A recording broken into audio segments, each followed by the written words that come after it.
فأعوذ بالله من الشيطان الرجيم بسم الله الرحمن الرحيم أولئك كتب في قلوبهم الإيمان وأيدهم بروح منه صدق الله مولانا العظيم۔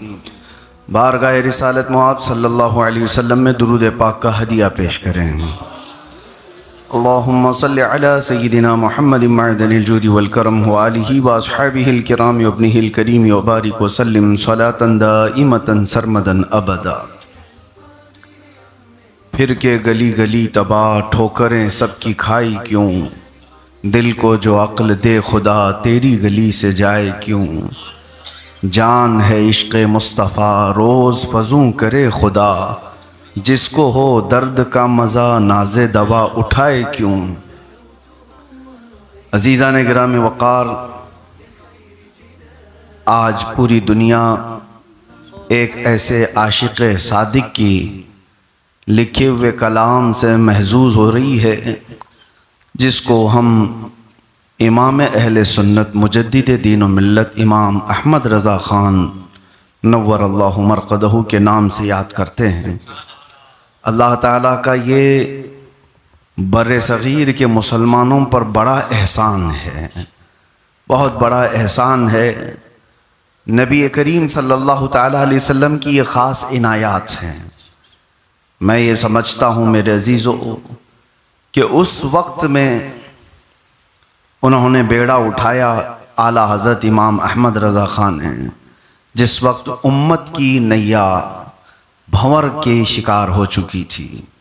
ایک ایسے طوفان میں ہم گھرے ہوئے تھے جہاں عقیدہ بچانا مشکل تھا۔ اس وقت ہمارے عقیدوں کی حفاظت کیا اپنے قلم سے، اپنی زبان سے، اپنے افراد سے۔ 100 سال گزرنے کے بعد آج تک الحمدللہ وہ ایمان کی گرمی ہر سنی میں موجود نظر آتی ہے۔ ہندوستان کیا، پاکستان کیا، بنگلہ دیش اور آس پاس کے اردو زبان بولنے والے تقریباً مسلمانوں میں ایک عقیدے کی پختگی پیدا کرنے کا کام کیا، بلکہ اپنے تو اپنے جو اپنے مکتب فکر سے کوئی تعلق ہی نہیں رکھتے، ان لوگوں کا بھی یہ کہنا ہے کہ اگر اس زمانے میں کسی کے اندر ویسا عشق دیکھنا چاہتے ہو جیسا صحابہ رسول اللہ سے کرتے تھے، تو یہ اس جماعت کے لوگ کہتے ہیں ویسا عشق اس زمانے میں کہیں ملتا ہے تو وہ بریلی کے امام احمد رضا خان ہے، جنہوں نے اپنا سب کچھ رسول اللہ صلی اللہ علیہ وسلم کی زندگی کے لیے، ان کے قدموں کے لیے اپنا وقف کیا تھا۔ اپنے دل کا ہے انہی سے آرام، کہتے ہیں اپنے دل کا ہے انہی سے آرام، سونپے ہیں اپنے سارے انہی کو کام، لو لگی ہے کہ اس در کے غلام چاہ رہے درد رضا کرتے ہیں۔ آپ بہت سارے کمالات والوں کو دیکھے ہوں گے۔ کل ہی میں پڑھ رہا تھا مرزا غالب بھی ایک بڑے شاعر گزرے ہیں، ڈاکٹر اقبال بھی بڑے شاعر گزرے ہیں، داغ دہلوی ایک بڑے شاعر گزرے ہیں۔ شاعروں کی ایک بڑی جماعت ہے، لیکن مرزا غالب کی بہت ساری چیزیں مشہور ہیں۔ 75% مرزا غالب کے لکھے ہوئے کلام اپنے زمانے کے بڑے نوابوں کے لیے یا اس زمانے کے بڑے گورنر جو لوگ تھے ان کی شان میں لکھے ہوئے قصیدے 75% ہو جاتے ہیں۔ اکثر حصہ کلامات ان کے کلاموں کا وہ اس زمانے کے بڑے لوگوں کی تہنیت میں ہے، اس لیے کہ زمانہ تھا، آج بھی ہے۔ شاعر لوگ دولہا بیٹا ہو تو صحرا اس کی شان میں پڑھتے ہیں، کوئی سیٹھ صاحب ہوں تو اس کی شان میں شعر پڑھیں گے، کیوں؟ کچھ نذرانے ملتے ہیں۔ جس کی شان میں شعر و شاعری کری جائے گی وہ نکال کر گڈیاں اس کے اوپر پھینکتا ہے، تو شاعر کا مزاج ہے، یہ برسوں سے یہی چلتا آ رہا ہے۔ تو اس زمانے میں بھی شعراء نے یہی اپنایا، آج بھی چل رہا ہے۔ لیکن شعر و شاعری کے میدان میں کہ انقلاب برپا کرنے والی ذات امام احمد رضا خان کی ہے۔ قلم اٹھایا اور کہا میرا یہ قلم کسی اور کی تعریف میں نہیں ہوگا، میں گدا ہوں اپنے کریم کا۔ کرو مدح اہل دول رضا، پڑے اس بلا میں میری بلا، میں گدا ہوں اپنے کریم کا، میرا دین پارے نہ نہیں۔ جہاں جہاں آپ کے قصیدے آپ دیکھیں تو ایک عشق جھلکتا ہوا نظر آئے گا، کمال کی محبت نظر آئے گی۔ میں اعلیٰ حضرت امام احمد رضا خان فاضل بریلوی رحمۃ اللہ تعالیٰ علیہ کے متعلق، کیونکہ کل آپ کا عرس مبارک بھی ہے، اسی لیے عرض کر رہا ہوں کہ ہر سنی نوجوان کو سنی سنائی باتوں پر نہیں، پڑھ کر کے سمجھنے کی ضرورت ہے۔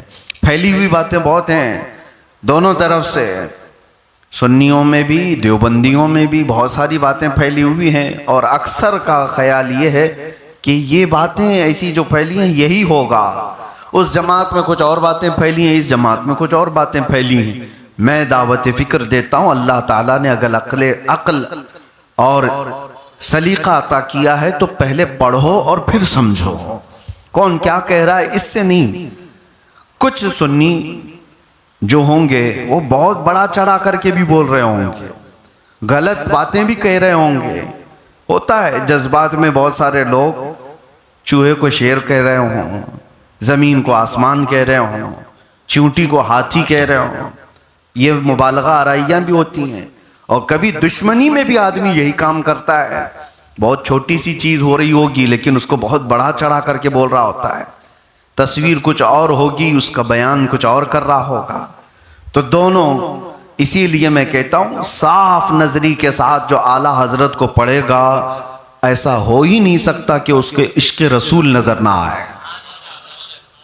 دشمنی بھی ہٹاؤ، اور جھوٹی مبالغہ آرائیاں اگر آپ کو لگتی ہیں تو وہ بھی ہٹاؤ، آپ خالص ان کی کتابیں اٹھاؤ اور ان کو پڑھو۔ جو بچہ 8 سال کی عمر میں 2.5 گھنٹے رسول اللہ کی سیرت پر بیان کرتا ہو علماء کی محفل میں، آپ اندازہ کریں اللہ تعالیٰ کی عطا نہیں ہے تو اور کیا ہو سکتی ہے۔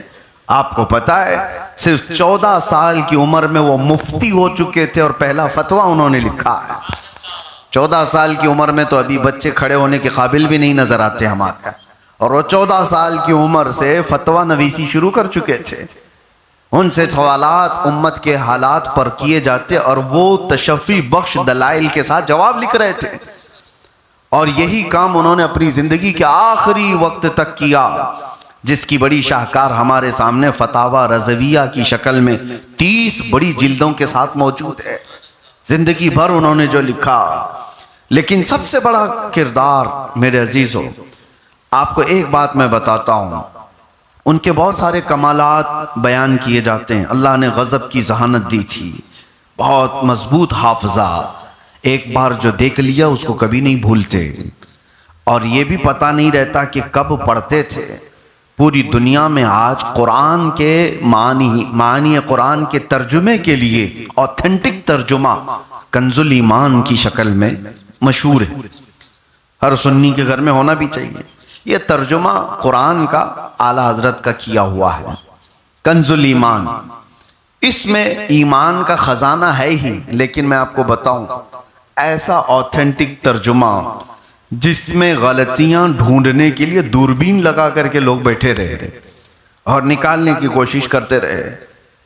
آج تک کوئی ایسی چیز نکال کر نہیں لائے کہ یہ ترجمہ غلط ہوا ہے، فلاں ایسا کر دیا فلاں ویسا کر دیا۔ حالانکہ میں آپ کو 2-3 اگزامپل بتا دوں، دوسرے ترجمے بھی مارکیٹ میں ملتے ہیں آج، اور کیا سے کیا مار دیا ہے لوگوں نے۔ قرآن تو قرآن ہے، اس کو نہیں بدلا جا سکتا، لیکن ترجمہ کرنے والا ڈنڈیاں مار سکتا ہے، کچھ بھی لکھ دیا۔ ایک صاحب نے لکھا اِنَّا فَتَحْنَا لَكَ فَتْحًا مُبِينًا، سورہ فتح ہے، 26ویں پارے کی سورہ ہے، جس کا میں ترجمہ آپ کو کرتا ہوں۔ اے محبوب، ہم نے آپ کو روشن فتح عطا کی، اِنَّا فَتَحْنَا لَكَ فَتْحًا مُبِينًا، ہم نے آپ کو روشن فتح عطا کی۔ آگے کا جو مسئلہ ہے وہی سب سے بڑا ہے، لِيَغْفِرَ لَكَ اللَّهُ مَا تَقَدَّمَ مِن ذَنبِكَ وَمَا تَأَخَّرَ، اللہ نے قرآن میں فرمایا، اور اس کا ترجمہ کرنے والے صاحب نے کہا اس لیے ہم نے آپ کو روشن فتح عطا کی تاکہ آپ کے اگلے پچھلے گناہ ہم معاف کر دیں۔ لِيَغْفِرَ لَكَ اللَّهُ، تاکہ اللہ آپ کے اگلے پچھلے گناہوں کو معاف کر دے۔ یہ ترجمہ موجود ہے، کسی اجنبی کے ہاتھ میں یہ آئے، اور وہ یہ ہم سے پوچھے کہ بتا تیرے رسول کے اگلے پچھلے گناہ کون سے ہیں جس کو معاف کرنے کی بات اللہ کر رہا ہے؟ ترجمہ تو آپ نے کیا ہے، امت کے ایک عالم نے کیا ہے، تو آپ بتائیے۔ اتنا بڑا سوالیہ نشان ہے حضور کی عظمت پر، اور یہ عقیدہ ہے ہمارا کہ نبی معصوم ہوتے ہیں، ہر نبی معصوم ہوتا ہے، نبوت کے اعلان سے پہلے بھی، نبوت کے اعلان کے بعد بھی نبی سے کوئی گناہ نہیں ہو سکتا۔ اگر کوئی گناہ ان کی شان میں رکھ دیا جائے تو یہ نبوت پر سوال آ جائے گا۔ تو نبی معصوم ہے، لیکن قرآن میں یہ جو کہا جا رہا ہے اس کا ترجمہ انہوں نے کر دیا کہ تمہارے اگلے پچھلے گناہوں کو اللہ معاف کر دیا۔ اسی لیے میرے عزیزو، ترجمہ کرنے کے لیے قرآن کا صرف علم نہیں، عشق بھی چاہیے۔ صرف علم سے جو کر رہا ہے اس نے ایسا کر دیا۔ اور امام احمد رضا فاضل بریلوی نے جب اس کا ترجمہ کیا تو کہتے ہیں اے محبوب، ہم نے آپ کو روشن فتح عطا کی تاکہ آپ کے ذریعے سے آپ کے اگلوں اور پچھلوں کے گناہوں کو معاف کر دیا جائے۔ آپ کے نہیں، آپ کے اگلوں اور پچھلوں کے گناہ معاف کر دیے جائیں آپ کے ذریعے سے۔ عظمت رسالت کو بچایا ہے اور ہمارے عقیدے کی حفاظت کی ہے، اور قرآن کے ترجمے کو بھی بچایا ہے۔ ایک دو جگہ نہیں میرے عزیزوں، کئی مثالیں میں آپ کو دے سکتا ہوں۔ قرآن میں سورہ والضحیٰ مشہور ہے، والضحیٰ واللیل اذا سجا ما ودعک ربک وما قلی وللآخرۃ خیر لک من الاولی ولسوف یعطیک ربک فترضی الم یجدک یتیما فآوی۔ اس کے بعد آیت آتی ہے ووجدک ضالا فہدی۔ ضالن، ضال ایک لفظ ہے قرآن میں، اور اس کو کہتے ہیں بھٹکے ہوئے آدمی کو، غیر المغضوب علیہم ولا الضالین آپ کرتے ہیں نا، جو راستہ بھٹکے ہوئے ہیں ان کے راستے پر ہم کو مت چلا، یہ ہم دعا کرتے ہیں۔ تو ضال جو لفظ ہے راستہ بھٹکا ہوا، گمراہ شخص کو ضال کہا جاتا ہے۔ اور یہاں رسول اللہ صلی اللہ علیہ وسلم کو مخاطب کر کے اللہ فرما رہا ہے وَوَجَدَكَ ضَالًا فَهَدَى۔ اس کا ترجمہ ایک مولانا صاحب نے یوں کر دیا کہ اے رسول، ہم نے آپ کو راستے سے بھٹکا ہوا پایا تو آپ کو ہدایت دی۔ آپ کو راستے سے بھٹکا ہوا پایا تو ہم نے ہدایت دے دی۔ فَهَدَى ترجمہ تو انہوں نے کر دیا، لفظ کا ترجمہ لفظ کے ساتھ کر دیا جاتا ہے، لیکن میرے عزیزو اکثر ایسا ہوتا ہے کہ ہو بہو ایک لفظ کا ترجمہ دوسری زبان میں ویسے ہی نہیں ہوتا، اس کے لیے دوسرے محاورے ہوتے ہیں، دوسرے الفاظ ہوتے ہیں۔ انگلش کو ہی لے لو آپ، انگلش میں ہر جو ورڈ ہے اس کا سیم ٹو سیم اردو میں نہیں کیا جا سکتا، کچھ چیزیں بدلی جا سکتی ہیں، محاورے ہوتے ہیں، لیکن اس کا خیال نہیں کیا جنہوں نے ترجمہ کیا۔ کر تو دیا اے رسول، ہم نے آپ کو راستے سے بھٹکا ہوا پایا تو آپ کو ہدایت دے دی، لیکن ضال کا ایک ہی معنی نہیں آتا قرآن کے، عربی زبان کا خاصہ ہے، ایک ورڈ ہوتا ہے 70 معنی ہیں، کسی کے 100 معنی ہیں، کسی کے 500 معنی ہیں، ایک ورڈ کے الگ الگ معنی ہیں۔ عربی کی زبان کی وسعت ہے یہ۔ تو انہوں نے تو ترجمہ کیا، لیکن ایک ترجمہ اور بھی آپ کو بتاتا ہوں۔ ایک ہوتا ہے راستہ بھٹکا ہوا، لیکن ایک ہوتا ہے اپنے آپ میں گم ہوا ہوں۔ کیسے؟ کسی کی محبت ایسے غالب آ گئی، کسی کی محبت ایسی غالب آ گئی، آپ اپنے گھر سے نکلے تھے کہ مجھے ملنا ہے اپنے مرشد کو، اور محبت اتنی غالب تھی مرشد کی کہ وہ راستہ دیکھ ہی نہیں رہا ہے، چلے جا رہا ہے، تو اس کو گمراہ نہیں کہتے، وہ کسی کی محبت میں گم ہے، اپنے آپ میں وہ راستے کا بھٹکا ہوا نہیں ہے، وہ کسی کی محبت میں اپنے آپ میں گم ہے۔ گم ہونا اپنے آپ میں الگ ہے، گمراہ ہونا الگ ہے۔ اب اعلیٰ حضرت فاضل بریلوی نے جب اس آیت کا ترجمہ کیا تو یوں کہا اے محبوب، ہم نے آپ کو اپنی محبت میں خود رفتہ پایا تو اپنی طرف راستہ دکھا دیا۔ یہ ہے گمراہ آپ نے کہہ دیا، اور ایک طرف ایک عاشق صادق کہہ رہا ہے نہیں اے رسول، ہم نے آپ کو ہماری محبت میں خود رفتہ پایا تو اپنی طرف راستہ دکھا دیا۔ ترجمہ کرنے کے لیے بھی عشق کے اس منزل پر پہنچنا ضروری ہے جہاں مقام نبوت کا ادب ملحوظ رہے۔ میرے عزیزو، امام اہل سنت فاضل بریلوی کے اس ترجمے کے بارے میں جو میں کہہ رہا ہوں، ذہانت پر مجھے بات کرنی تھی، اس لیے کہ یہ جو ترجمہ ہے جو پوری دنیا کے سنی مسلمانوں کا ایمان کا خزانہ، کنز الایمان کا مطلب یہ ہوتا ہے ایمان کا خزانہ، ہر مسجد میں موجود ہے، ہر گھر میں موجود ہے، لیکن اس کو لکھا کب، کتنی محنت لگی۔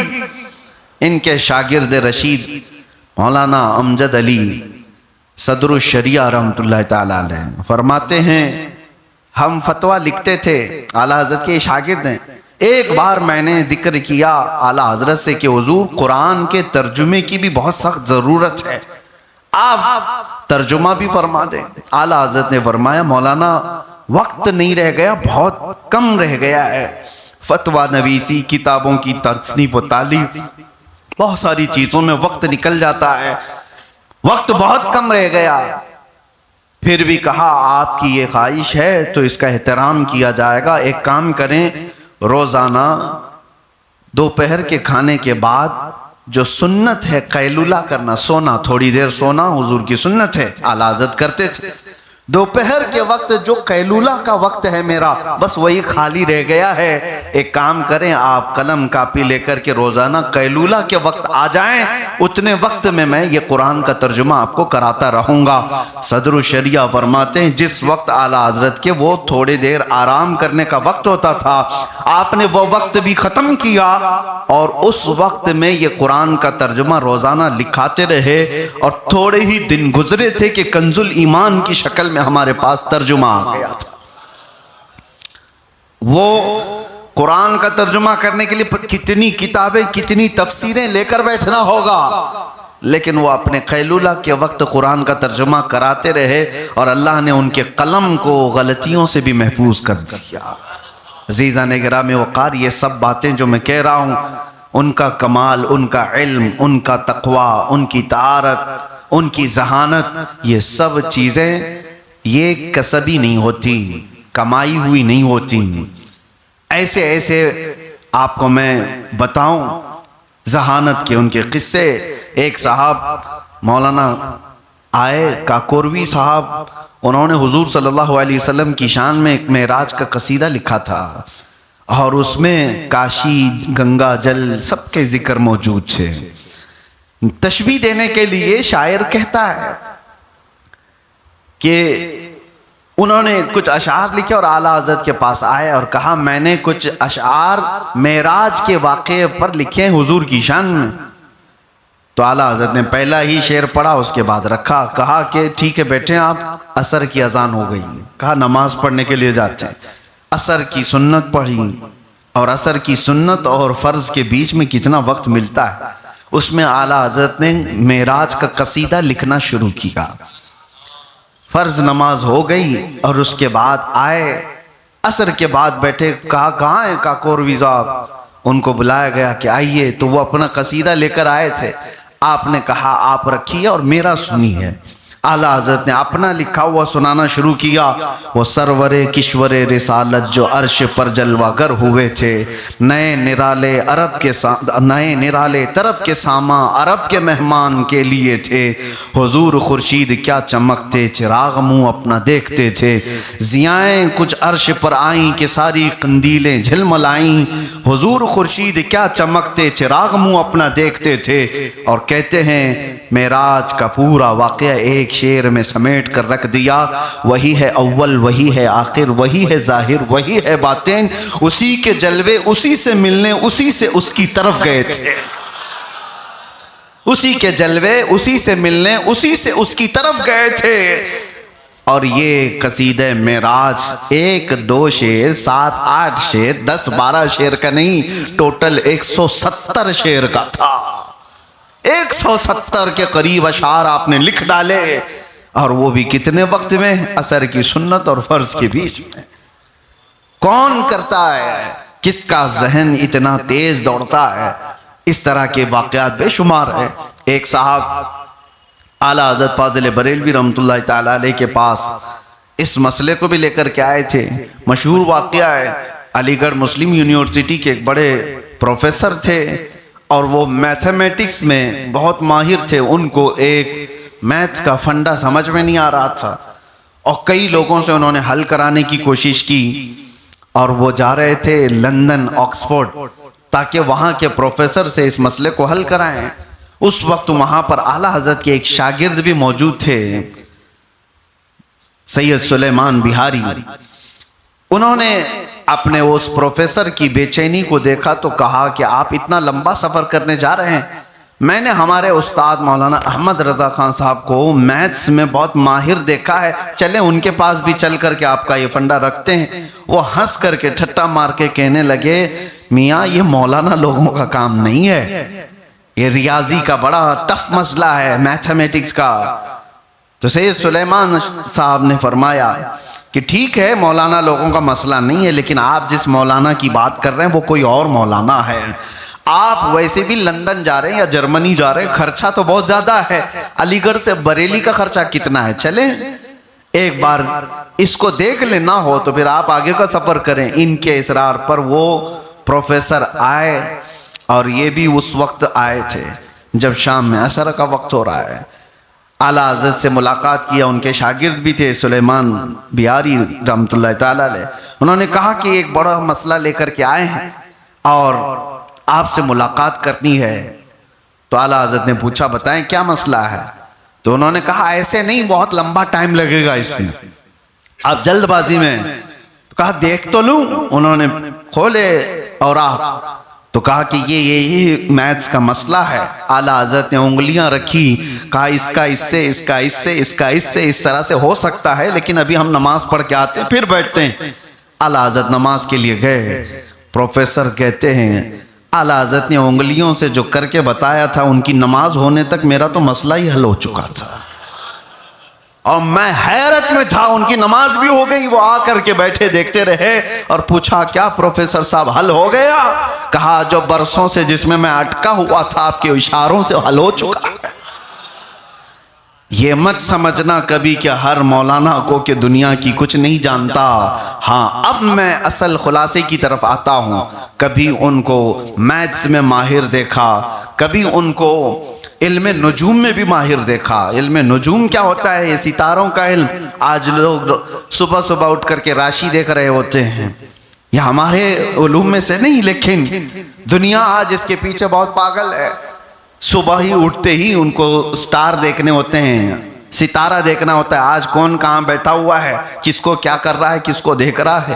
ستاروں کے متعلق ایک بڑی دنیا ہے، اس کو کہتے ہیں علم نجوم. نجومی جو ہے تاروں کو دیکھ کر کے بہت ساری چیزیں بیان کرتے تھے، وہ بھی علم ہے. لیکن ہمارے ہاں اسلام میں اس پر یقین کرنا ناجائز و حرام ہے. بسا اوقات آدمی کفر بھی کر جاتا ہے، لیکن ستاروں کے ذریعے سے بہت ساری چیزیں کی جاتی ہیں، راستے طے کیے جاتے ہیں. مشرق و مغرب معلوم کیا جاتا تھا، بارش کے، دھوپ کے اوقات بھی معلوم ہوتے تھے. ستاروں کے ذریعے سے نمازوں کے اوقات بھی معلوم کیے جاتے تھے. یہ سب چیزیں ستاروں پر ڈیپینڈ تھیں. ایک مولانا صاحب، مولانا فاروق غالباً ان کا نام ہے، وہ علم نجوم میں بڑے ماہر تھے. اعلیٰ حضرت کے پاس آئے اور انہوں نے کہا کہ میں علم نجوم میں کچھ مہارت رکھتا ہوں. تو اعلیٰ حضرت کچھ لکھ رہے تھے اور بیٹھے بیٹھے آپ نے کہا اچھا مولانا، آپ کے علم نجوم کے اعتبار سے آپ بتائیں کہ بریلی میں ابھی بارش کب ہو سکتی ہے. تو انہوں نے نکالا، زائچے بنائے، اس تارے کا اس تارے میں، اس تارے کا اس تارے میں، سب جو راشی ہوتی ہے جس کو آج ہندی میں اگر الگ کہا جاتا ہے، شنی ہے، منگل ہے، پتہ نہیں کیا کیا چیزیں ہیں، اس کے عربی میں بھی بہت سارے نام ہیں، تقریباً سب زبانوں میں یہ ملتے ہیں. مولانا صاحب نے زائچہ نکال کر کے کہا ابھی میرے اس زائچے کا جو نتیجہ نکلا، رزلٹ نکلا، اس اعتبار سے اگلے ہفتے بلکہ 2 ہفتوں تک بارش کا کوئی نام و نشان ہے ہی نہیں، بارش نہیں آئے گی، کیونکہ ستاروں کا علم یہی بتا رہا ہے. اعلیٰ حضرت مسکرائے اور اس کے بعد کہا یہ آپ کا علم ہے، ایک سوال میں آپ سے کرتا ہوں. گھڑی میں ابھی کتنے بجے ہیں؟ تو انہوں نے کہا کہ 9 بج رہے ہیں۔ کہا کہ 11 بجنے کے لیے کتنے گھنٹے باقی ہیں؟ آپ بھی بتا سکتے ہیں نا، 9 بج رہے ہوں اور 11 بجنے میں کتنے گھنٹے باقی ہیں؟ 2 گھنٹے ہیں۔ مولانا نے کہا 2 گھنٹے باقی ہیں۔ اعلیٰ حضرت نے کہا 2 گھنٹے باقی ہیں پکا؟ کہا ہاں بالکل، 2 گھنٹے کے بعد ہی 11 بجیں گے۔ اعلیٰ حضرت اٹھے اور دیوار سے گھڑی کو اتارا اور اس کی سوئیاں گھما کر کے اس کو 11 پہ پہنچا دیا اور کہا یہ دیکھیے، آپ کہہ رہے تھے 2 گھنٹے باقی ہیں، یہ تو 11 ابھی بج گئے، 11 ابھی بج گئے۔ وہ ہنسنے لگے۔ مولانا کہا کہ یہ تو ایک لطیفہ ہے، آپ نے گھمایا تو 11 بجے ہیں۔ کہا یہی میں بتانا چاہتا ہوں، زمانے کا نظام جو چل رہا ہے اس کے قوانین الگ ہیں۔ آپ کے علم کے اعتبار سے 2 ہفتے تک نہیں، مولا اگر چاہے تو ابھی بارش ہو جائے۔ عقیدہ یہ ہے 2 ہفتے کیا بات، 1 ہفتہ کیا بات، کل کیا بات، اگر میرا رب چاہے ابھی اسی وقت بارش ہو جائے۔ مولانا فاروق صاحب کہتے ہیں یہ جلال میں اعلیٰ حضرت نے کہا تھا، میں ان کی خانقاہ سے نکل کر باہر نکلا ہی تھا، پورے بریلی میں جھما جھم بارش ہو رہی تھی۔ جو ان کے علم نجوم کے اعتبار سے 2 ہفتے تک بارش تھی ہی نہیں۔ میرے عزیزو، علم نجوم اپنی جگہ پر، اللہ کی ذات پر توکل اور یقین اپنی جگہ پر۔ علوم چاہے جو بھی کہتے ہوں، یہ غضب کی ذہانت تھی۔ ایسے بہت ساری چیزیں ہیں۔ یہ جمعہ کے مختصر وقت میں اس بڑے مجدد کی زندگی کو گھیرنا آسان کام نہیں ہے، چاہے گھنٹوں لگ جائیں، راتوں لگ جائیں سیرت امام احمد رضا پر۔ میرے عزیزو، یہ سب کمالات جو مجھے بتانے تھے، ایک ہی اس کا نقطہ ہے، ذہانت ملی ہے، تقوی ملا ہے، طہارت کے امام بنے ہیں، قلم کی طاقت ملی ہے، زبان میں اللہ نے اثر دیا ہے۔ یہ ساری چیزیں ایک وجہ سے ہے۔ وجہ کیا تھی؟ کہ امام احمد رضا فاضل بریلوی کا عقیدہ، ان کا مسلک، ان کا عمل، ان کی چال چلن، سب کچھ اس شعر میں تھی۔ انہیں جانا، انہیں مانا، نہ رکھا غیر سے کام، للہ الحمد میں دنیا سے مسلمان گیا۔ ایک ذات کی طرف ایسا لو لگایا ہوا تھا کہ جو کچھ بھی مل رہا تھا وہ بارگاہ رسول سے ڈائریکٹ آ رہا تھا۔ اس روشنی کا اثر تھا۔ جو اس رسول پاک سے کمال کی محبت کرتا ہے اس کے ذہن میں ویسی چمک بھی پیدا کر دی جاتی ہے۔ عشق رسول جس کے سینے میں آتا ہے اس کا ذہانت بھی بڑھا دی جاتی ہے، اس کے کاموں میں اثر بھی بڑھا دیا جاتا ہے۔ اعلیٰ حضرت کا کمال ان کے باپ داداؤں سے، ان کے خاندان سے یا ان کے حاصل کیے ہوئے علم کی وجہ سے نہیں۔ میں نے تو ابھی جو بتایا بڑے ٹف مسئلے میتھمیٹکس سے وہ حل کر دیتے تھے۔ آپ سے پوچھا گیا اتنا سب آپ نے سیکھا کہاں سے؟ پروفیسر صاحب نے پوچھا اتنے ہائی لیول کے میتھس کے مسئلے جو پروفیسر لوگ حل نہیں کر رہے، مولانا آپ نے کہاں سے سیکھا؟ آپ کے استاد کون ہیں اس میں؟ اعلیٰ حضرت کہتے ہیں میرے باپ مولانا نقی علی خان صاحب نے مجھے جمع، نفی، ضرب، تقسیم، پلس مائنس، ملٹیپل، یہ صرف 3-4 حسابات سکھائے تھے، اور باقی جو کچھ بھی آیا ہے وہ فضل الہی سے ہے، فضل الہی سے، باقی کوئی استاد نہیں ہے میتھس میں۔ یہ سب میرے عزیزو اللہ تعالیٰ کی طرف سے عطا کیے جاتے ہیں۔ جب بندہ حضور کا ہو جاتا ہے تو کائنات اس کے قدموں میں لا کر رکھ دی جاتی ہے۔ یہی بات کی طرف میں لے جانا چاہتا ہوں۔ اعلیٰ حضرت کو اعلیٰ حضرت بنانے والی چیز کیا ہے؟ کون سی چیز ہے؟ آج ہم نے اپنی زندگی میں دیکھا ہے، مجھ جیسے ایک فقیر کو جہاں جاتے ہیں لوگ آنکھوں پر بٹھاتے ہیں، عزتوں سے نوازتے ہیں، استقبال کرتے ہیں۔ یہ سب اس لیے نہیں کہ کوئی نیتا آ رہا ہے، صرف اس لیے کہ عظمت رسالت کی بات کر رہا ہے، ناموس رسالت کی بات کر رہا ہے۔ ارے ہماری زندگی میں بہت تھوڑا سا وقت ہوگا وہ جس میں ہم نے رسول کریم صلی اللہ علیہ وسلم کے ناموس کی بات کی یا چیلنج کیا، اس کا اثر یہ دیکھنے کو ملا۔ لاکھوں دلوں کو اللہ نے ہماری طرف پھیر رکھا ہے۔ پھر جب کوئی اپنی پوری زندگی کو حضور کی طرف فنا کر دیتا ہے تو پھر وہ وقت کا اعلیٰ حضرت بن جاتا ہے، اور اس کے کلام کو بھی اللہ زندہ رکھتا ہے، اس کے نام کو بھی اللہ زندہ رکھتا ہے۔ جب لوگ میرے آقا صلی اللہ علیہ وسلم کی ذات پر کیچڑ اچھال رہے تھے اور اس وقت یہ باتیں کتابوں میں لکھی جا رہی تھیں کہ رسول اللہ کو پیٹھ پیچھے کا علم نہیں، رسول اللہ کو دیوار پیچھے کا علم نہیں، حضور کے متعلق یہ کتابوں میں آج بھی چھپی ہوئی باتیں ہیں۔ یہ کہا جا رہا تھا امتی کبھی عمل کرتے کرتے نبی کے برابر ہو سکتا ہے، نبی ایک بڑے بھائی کے برابر ہیں۔ یہ بھی لکھ دیا گیا کہ وہ ایک ڈاکیا، ایک پوسٹ مین کی طرح ہیں، اللہ کا پیغام لایا، بندوں تک پہنچایا، جیسے ایک ڈاکیا ایک پوسٹ مین خط لاتا ہے اور پھر اس کا کام ختم ہو جاتا ہے۔ رسول کے بارے میں یہ تک کہہ دیا گیا کہ وہ پوسٹ مین کی طرح، ایک قاصد کی طرح ہیں، اللہ کا پیغام لایا، امت کو پہنچا دیا۔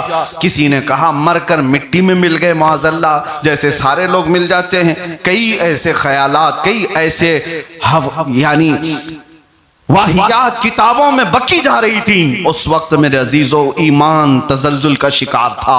سادہ لوح مسلمان ان مولویوں کی باتیں مانے جو انگریزوں کی تنخواہیں لے کر کے لکھ رہے تھے۔ اس وقت اعلیٰ حضرت کے قلم نے ہمارے عقیدے کو سنبھالا اور کہا نہ وہ مت کہو جو یہ کہہ رہے ہیں، یہ کہو سرور کہوں کہ مالک و مولا کہوں تجھے، باغ خلیل کا گل زیبا کہوں تجھے، حیران ہوں میرے شاہ میں کیا کیا کہوں تجھے، لیکن رضا نے ختم سخن اس پہ کر دیا، خالق کا بندہ خلق کا آقا کہوں تجھے۔ رسول اللہ کے لیے عقیدہ سکھایا، تم ایسے نہ کہو جیسے وہ کہتے ہیں، بلکہ اپنے رسول کے لیے یوں کہو یا رسول اللہ کروں تیرے نام پہ جاں فدا، نہ بس ایک جاں دو جہاں فدا، دو جہاں سے بھی نہیں جی بھرا، کروں کیا کروڑوں جہاں نہیں۔ حضور کے لیے جینا سیکھو۔ جب کبھی کوئی دوسروں کی تعریف کر رہا ہو تو تم اپنے نبی کی شان میں یوں کہو وہ کمال حسن حضور ہے کہ گمان نقص جہاں نہیں، یہی پھول خار سے دور ہے، یہی شمع ہے کہ دھواں نہیں۔ آپ پورا مشہور زمانہ سلام پڑھتے ہوں گے، مصطفیٰ جان رحمت پہ لاکھوں سلام، شمع بزم ہدایت پہ لاکھوں سلام۔ اس میں ایک ایک عضو پر حضور کے کسی نے ایسا نہیں کیا، رسول اللہ کے ایک ایک پارٹ بدن کے حصے کے اوپر آپ نے سلام لکھا ہے اور اس کی تاثیر بتائی۔ رسول اللہ کی نگاہوں کی بات آئی تو کہا جس طرف اٹھ گئی دم میں دم آ گیا، اس نگاہ عنایت پہ لاکھوں سلام۔ اس امام سے پوچھو رسول اللہ کے کان مبارک کیسے تھے تو کہتے ہیں دور و نزدیک کے سننے والے وہ کان، کانے لالے کرامت پہ لاکھوں سلام۔ ارے رسول اللہ کی یہ بھویں کیسی تھی تو کہتے ہیں جن کے سجدے کو محراب کعبہ جھکی، ان بھووں کی لطافت پہ لاکھوں سلام۔ اور پیشانی مبارک کیسی تھی تو کہتے ہیں کہ جس کے ماتھے شفاعت کا صحرا رہا، اس جبین سعادت پہ لاکھوں سلام۔ رسول اللہ کے ہاتھ کیسے تھے تو کہتے ہیں ہاتھ جس سمت اٹھا غنی کر دیا، موج بحر سماحت پہ لاکھوں سلام۔ ارے رسول اللہ کی زبان کیسی تھی، اعلیٰ حضرت کہتے ہیں وہ زبان جس کو سب کن کی کنجی کہیں، اس کی نافذ حکومت پہ لاکھوں سلام۔ پیٹ مبارک، شکم مبارک کیسے، کہتے ہیں کل جہاں ملک اور جو کی روٹی غذا، اس شکم کی قناعت پہ لاکھوں سلام۔ ارے حضور کے قدم کیسے تھے، کہتے ہیں کھائی قرآن خاک گزر کی قسم، اس کفے پاک کی حرمت پہ لاکھوں سلام۔ اور اتنا ہی نہیں، ہر چیز کو، آپ کے سینے مبارکہ کو، آپ کے آل و اطہار پر، آپ کے اصحاب پر، سب پر سلام بھیجا۔ اور اخیر میں پھر یہ بھی کہا ایک میرا ہی رحمت میں دعویٰ نہیں، شاہ کی ساری امت پہ لاکھوں سلام۔ یہ سلام مقبول بارگاہ رسول ہے۔ اسی لیے میرے عزیزو اعلیٰ حضرت کو پڑھ کر کے سمجھو، سن کر کے نہیں۔ جب پڑھ کر کے سمجھو گے تو تمہارا رواں رواں بولے گا کہ نہیں کسی نے ہمارے دل میں ایسا پلایا ہے، پھر تمہیں کسی کی بات سننے کی ضرورت ہی نہیں، تمہاری زبان سے بے اختیار یہ جملہ نکلے گا ڈال دی قلب میں عظمت مصطفیٰ، ڈال دی قلب میں عظمت مصطفیٰ، سیدی اعلیٰ حضرت پہ لاکھوں سلام۔ باقی رہی بات، نفرت کرنے والے ہر زمانے میں رہے، رسول اللہ کو گالیاں دیتے ہیں، صحابہ کو گالیاں دیتے ہیں، اولیاء کو گالیاں دیتے ہیں، اعلیٰ حضرت کو گالیاں دینے والے بھی رہے اپنے زمانے میں بھی اور بعد میں بھی، لیکن اس سے ہوتا کچھ نہیں۔ سورج پر تھوکنے والے اپنے منہ پر ہی تھوکتے ہیں، سب ان سے جلنے والوں کے گل ہو گئے چراغ، احمد رضا کی شمع فروزاں ہے آج بھی۔ انشاءاللہ یہ صبح قیامت تک رہے گی۔ وجہ کیا ہے؟ اپنے باپ داداؤں کی بات کرنے والے سو گئے، رسول اللہ کی بات کرنے والے ہمیشہ امر رہے۔